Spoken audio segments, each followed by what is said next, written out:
à propos de dispositif Gilles de Robien. Dans quelques instants, nous serons avec Claudie Girose et peut-être avec Gilles de Robien. Claudie Girose est là, bonjour. Bonjour, Vous êtes monsieur. la présidente de l'association de défense des investisseurs et mandataires. C'est cette association qui estime donc que 29 000 investisseurs sont pour beaucoup ruinés ou surendettés après avoir s'être lancés dans un dispositif de Robien. C'est bien ça ? Tout à fait, je pense même que le nombre est certainement beaucoup plus important. Moi, je ne parle que des lettres d'appel au secours que j'ai reçues. Des personnes ne connaissent même pas le nom de l'association et ne savent même pas à qui s'adresser. Donc je pense que le nombre va être croissant dans les mois à venir. Alors qu'est-ce qui leur est arrivé à ces 29 000 personnes ? Alors, ces 29 000 personnes ont eu différentes problématiques, mais qui se rejoignent toutes. Donc, certains ont eu la totale, d'autres ont eu une partie des problèmes. Alors déjà, je tiens quand même à faire part de ce que je pense de la loi Robien, bien cette loi existe quand même depuis 83. Donc, c'est vrai que le pauvre monsieur Robien a eu son nom entaché par tous les problèmes actuels qui ne sont pas de son fait du tout. La loi était bien faite. Je pense qu'il a modifié la loi justement pour qu'elle soit appliquée et mieux appliquée. La seule chose que l'on peut dire, c'est qu'il y a eu un manque de surveillance de l'application de cette loi, qui était une loi qui était vraiment très bien faite pour permettre aux gens de pouvoir donc faire des économies d'impôts et pouvoir se construire une retraite complémentaire, pouvoir éventuellement donc améliorer leur futur. Bien par contre, ce qu'il s'est passé, c'est que certains promoteurs, je dis bien certains, ont galvaudé cette loi et l'ont appliquée de façon un petit peu même beaucoup cupide. Donc ils ont jeté le discrédit sur les promoteurs sérieux et dignes de confiance. Je ne voudrais pas qu'on fasse un amalgame de la totalité des promoteurs. Il y a de nombreux promoteurs pour lesquels il n'y a aucun problème. Par contre, il y a une quinzaine de promoteurs qui sont en permanence, donc pour lesquels en permanence on reçoit des plaintes. Alors vous restez avec nous, Claudie Girose. Lionel est là au 32-16. Bonjour Lionel. Oui, bonjour. Lionel, vous êtes conseiller en gestion de patrimoine. Vous êtes nombreux, conseillers gestion patrimoine à nous écouter. Vous êtes en Dordogne. Oui, c'est ça, Périgueux. Oui, on vous écoute Lionel. Voilà, donc moi j'ai fait partie de certains cabinets en tant que commercial, entre guillemets, puisque c'était même pas des conseillers, c'était des commerciales avec qui donc on présentait des programmes et des appartements d'un promoteur spécifique.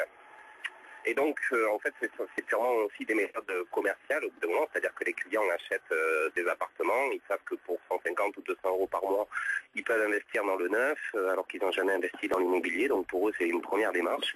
Et par manque d'informations, ils investissent dans des lieux où il n'y a pas du tout une réalité économique qui peut faire que l'emplacement soit bon et viable sur du long terme. Moi, je suis en Dordogne, il y a des villes comme Bergerac, par exemple, qui ont été sinistrées en termes de logements neufs. Mais au bout d'un moment, il y a aussi différents intermédiaires, c'est-à-dire qu'il y a les pouvoirs publics, il y a les promoteurs, il y a les commerciaux et il y a aussi les clients, c'est-à-dire que chacun a aussi sa part de responsabilité au bout d'un moment. Alors il y a des bons promoteurs, mais il y a aussi des promoteurs qui réalisent des résidences avec 180 logements, qui se ressemblent tous, et en face, il y a encore une résidence où il y a 250 logements, donc au bout d'un moment, ça ne se loue pas. Si ça ne se loue pas, ça ne va pas intéresser des investisseurs, donc ça ne va pas se revendre, donc les prix vont baisser, les clients n'ont pas de loyer, ils ont leurs intérêts d'emprunt qui ont été financés, ils ont leurs échéances de prêt qui arrivent, et au final, ils sont pris à la gorge. Il y en a même qui sont obligés de revendre leur résidence principale pour arriver à rembourser leur investissement immobilier. Ouais. Alors Claudie Girose, justement, à propos de cette loi Robien, est-ce que vous pensez aussi qu'il y a une forme de négligence? C'est ce que nous disait ce matin Gilles de Robien. Il y a des gens qui achètent sans même aller voir où ils achètent et ce qu'ils achètent. Alors, c'est exact, mais il faut tenir compte, si vous voulez, de la méthodologie de vente de certains promoteurs.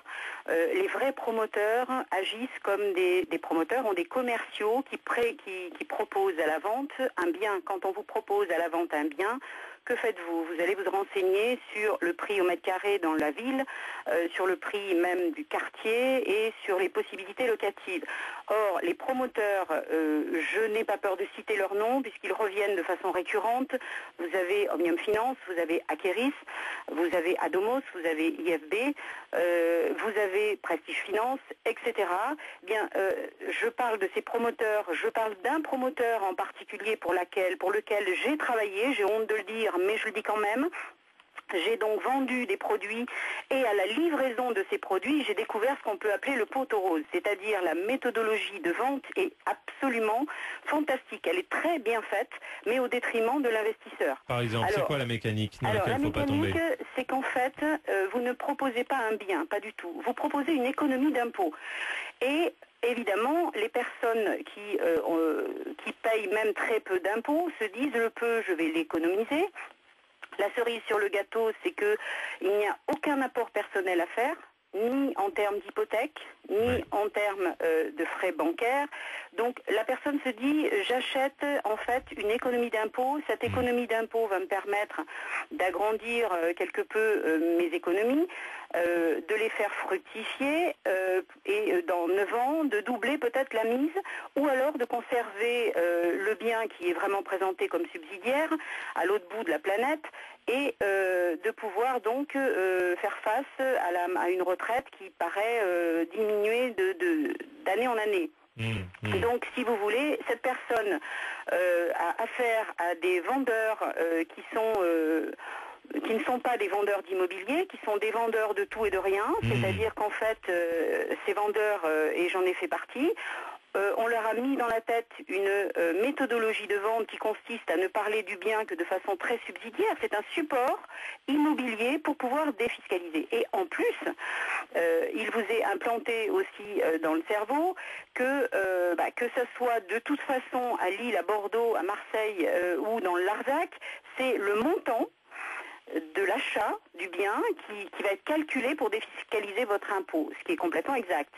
Au demeurant, l'investisseur, comme certains vendeurs qui ne sont pas du métier, occulte complètement que ce bien, il est peut-être placé dans une zone A comme dans une zone C. Oui. Au demeurant, dans une zone A, vous avez des quartiers chauds où le prix est nettement inférieur au prix du reste de la ville.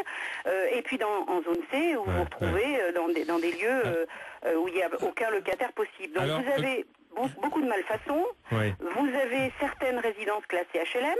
Alors qu'ils sont vendus grand standing. Vous avez donc le monsieur que vous avez eu avant moi, Lionel, vous a parlé donc de prêts. Bon, les prêts sont effectivement souvent à taux capé, mais faussement capé. Capé, ça veut dire quoi là en français? Capé, c'est un taux qui est cliqué à la hausse. C'est-à-dire que si vous avez un prêt qui vous est proposé à 3%, il est capé à plus 2 ou moins 2 ou plus 1 et moins 1. C'est-à-dire que il ne peut pas dépasser plus 2. Si l'indice monte, alors je vous dirai pas l'indice puisqu'il y en a plusieurs, il se passe que le prêt évidemment monte avec. D'accord. Or, au-dessus de, par exemple, 1, si vous avez un prêt à 3, au-dessus, c'est-à-dire qu'arrivé à 4, il se clique, c'est-à-dire qu'il devient un taux fixe